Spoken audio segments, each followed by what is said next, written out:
Hello दोस्तों, मैं अपने यूट्यूब चैनल में आप सभी का स्वागत करती हूँ। मेरा गीत अच्छा लगे तो आप सब लाइक कीजिए, सब्सक्राइब कीजिए और कमेंट में बताइए कैसा लगा मेरा गीत। जय माता दी।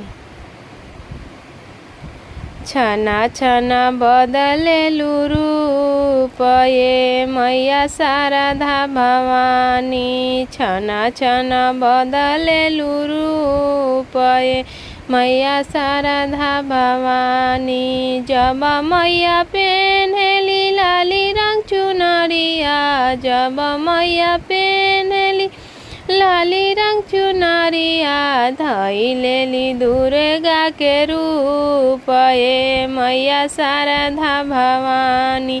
धइलेली दुर्गा के रूप ये मैया शारदा भवानी।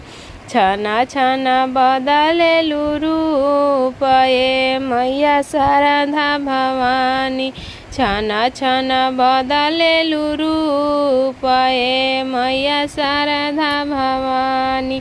जब मैया पेन्हली पीले रंग चुनरिया, जब मैया पेन्हली पिया रंग चुनरिया, धइलेली सरस्वती के रूप ये मैया शारदा भवानी।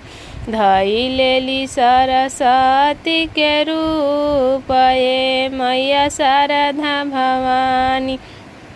छना छना बदलेली रूप ये मैया शारदा भवानी।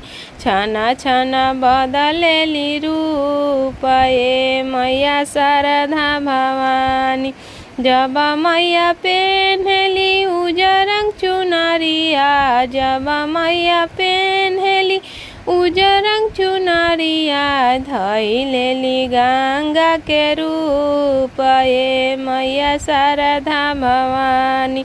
धइलेली गंगा के रूप ये मैया शारदा भवानी।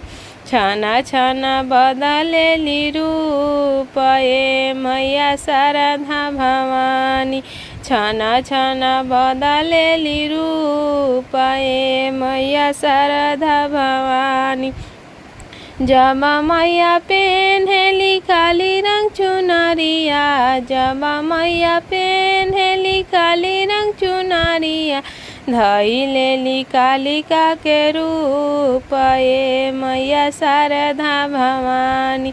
धइलेली कालिका के रूप ये मैया शारदा भवानी। छना छना बदलेली रूप ये मैया शारदा भवानी। छना छना बदलेली रूप ये मैया शारदा भवानी।